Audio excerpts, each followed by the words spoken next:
हमसे आगे चलने लगेगी, ज्यादा बहसबाजी करने लगेंगी, हमसे ज्यादा ज्ञानी हो जाएंगी, तो उन लोगों को ये रास नहीं आई। ये महात्मा ज्योतिबा फूले है। कौन है? महात्मा ज्योतिबा फूले। कौन है? महात्मा ज्योतिबा फूले। नाम याद हो गया ना? बोलेगा तो नहीं? ये महात्मा ज्योतिबा फूले है।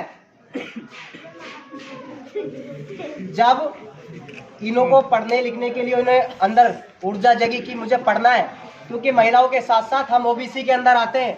उस टाइम क्या कहा जाता था? हमें शूद्र कहा जाता था। क्या कहा जाता था? शूद्र कहा जाता था।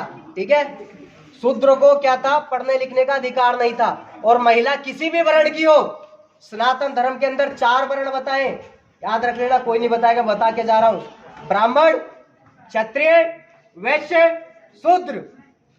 अब इनको देख लेना कहां रखा गया था। सबसे ऊपर रखा गया ब्राह्मण, उससे नीचे रखा गया क्षत्रिय, नीचे वैश्य जो बढ़िया होता है, और उससे नीचे शूद्र। तो शूद्र का काम था ना पढ़ना ना लिखना, इसकी घास काटनी, उसके खेत पर डालनी, उसका न्यार काटना, वहां डालना।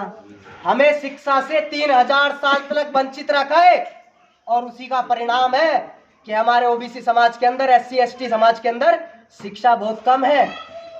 अरे हम ओबीसी के अंदर आते, सैनिक गुज्जर ओबीसी में आते, खड़गवंशी ओबीसी में आते, पाल, प्रजापति, केवट सारे ओबीसी के अंदर आते। आप देख लेना, सबसे कम पढ़े लिखे इन्हीं समाज के अंदर मिलेंगे। मिलेंगे नहीं मिलेंगे? मानते हो ना?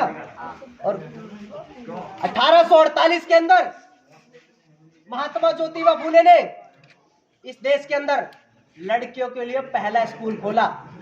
क्या खोला? पहला स्कूल खोला। ये माता सावित्रीबाई फूले, 9 साल की उम्र में ज्योतिबा फूले से शादी हुई। अब ये चोरी चोरी किताब पढ़ रही थी, किसी महिला ने देख लिया। पता है क्या बोला महिला ने? तुम किताब पढ़ रही हो, इससे क्या है, तुम धर्म के खिलाफ जा रही हो। महिला पढ़ लेंगी तो ऐसा ग्रंथों में लिखा हुआ है कि धर्म खराब हो जाएगा इस तरीके से। और उस महिला ने पता क्या कहा कि इससे तुम्हारे हस्बैंड भी एक्सपायर हो सकते हैं, यानी कि उनकी मौत हो सकती है। समझ रहे हो? ये हकीकत बात है, कोई नहीं बताएगा आपको, क्योंकि इतिहास दबाया जाता है। महात्मा ज्योतिबा फूले ने कहा सावित्रीबाई फूले से, आपके अंदर पढ़ने की रुचि है, आप पढ़ो। अपने घर के अंदर पढ़ाया माता सावित्रीबाई फूले को। और किसको? माता सावित्रीबाई फूले को।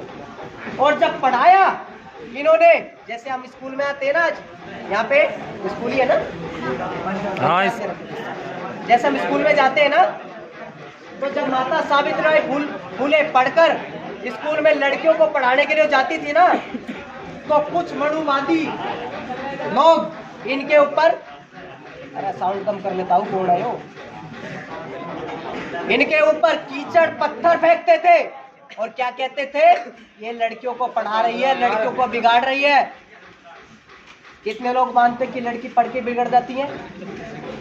अरे जिस घर के अंदर लड़की पढ़ी लिखी नहीं होगी, वो घर हमेशा डाउन ही रहेगा।